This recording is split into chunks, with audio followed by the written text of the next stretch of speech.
What if the answers you've been seeking, the clarity, the healing, the creativity, were already living inside you? Not in books, not in external gurus, but in the hidden depths of your own subconscious mind.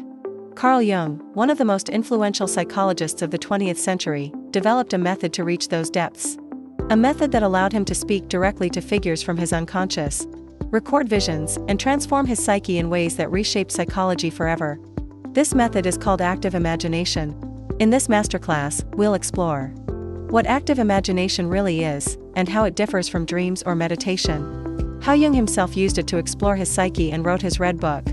Step-by-step methods to practice it safely, real-life stories of transformation through the technique, and how you can use it to unlock creativity, heal emotional wounds, and connect with your deeper self.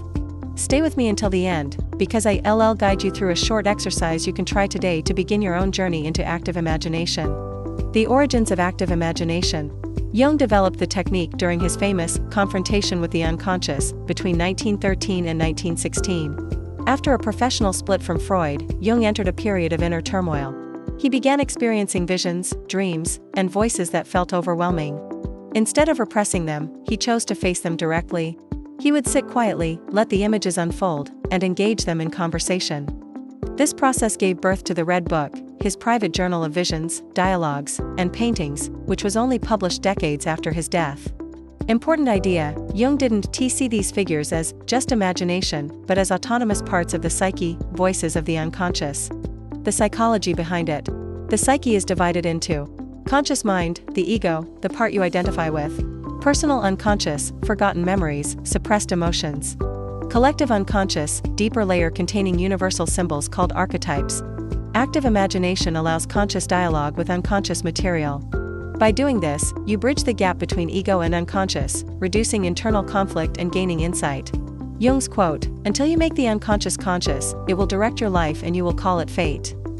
Dreams versus meditation versus active imagination. Dreams are passive. You receive images, but you wake up and try to interpret them. Meditation is quieting the mind, seeking stillness. Active imagination, engaging actively with inner figures while awake.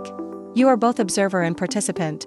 Example: in a dream, a shadowy figure chases you. In meditation, you might breathe through the fear. In active imagination, you turn around, face the figure, and ask it why it is there. How to practice active imagination. Step 1. Preparation. Choose a quiet space. Sit comfortably, close your eyes, breathe deeply. Relax but stay alert, the goal is not to fall asleep. Step 2. Inviting the unconscious. Let an image, memory, or feeling arise spontaneously. Don't judge, don't push. Allow the psyche to present something. Step 3. Engagement. Once an image or figure appears, interact with it. Speak to it. Who are you? What do you want to tell me? Allow it to respond. Trust the process, the answers may surprise you. Step 4. Expression. Record the dialogue in a journal. Paint, draw, or write poetry inspired by the vision. Jung himself often painted his visions. Step 5. Integration. Reflect. What does this figure represent in my life? Could it be my shadow? My inner child? An archetype like the wise old man or the great mother? Ask, how can I bring this insight into daily life? Important, this is not about controlling the images, but about forming a respectful dialogue. Jung's personal encounters. Jung met Philemon, a wise old figure with wings, who became his inner teacher. He also encountered dark and chaotic figures, representing his shadow. These encounters shaped much of his theories: shadow, anima/animus, individuation. Example from the Red Book: Jung converses with Philemon, who teaches him that thoughts are like animals, alive and autonomous. Benefits of active imagination. Healing trauma is bringing suppressed emotions into awareness. Shadow integration is facing repressed parts of yourself. Creativity is writers, artists, musicians use it to access inspiration.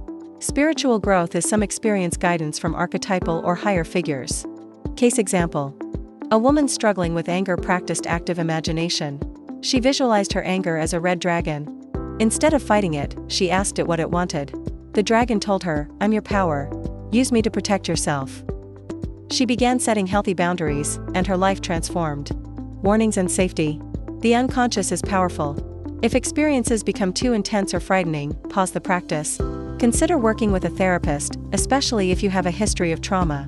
Jung said, "The unconscious is like a vast ocean. You must not dive too deep without preparation." Guided mini exercise. Let's try a short guided version, right now. Sit comfortably. Close your eyes. Take a deep breath. Imagine walking down a staircase into a quiet inner room. Look around. What's there? A person, an animal, an object. Approach it. Ask, what message do you have for me? Listen quietly. When ready, thank the figure and return up the stairs. Now open your eyes. Write down what you saw or felt. Even if it seems small, it may contain a seed of transformation. Active imagination in modern life. Artists like filmmakers, novelists, and musicians often use a similar process intuitively. Psychotherapists use adaptations of it in techniques like internal family systems, gestalt therapy, and guided imagery.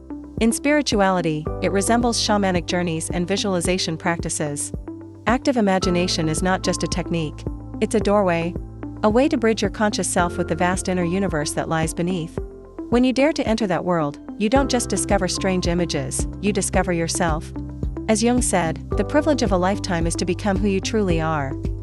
So, are you ready to meet the hidden voices inside you? If this resonated, hit like, share your experience in the comments, and subscribe to Soulful Energies for more deep explorations into psychology, spirituality, and the hidden depths of the soul.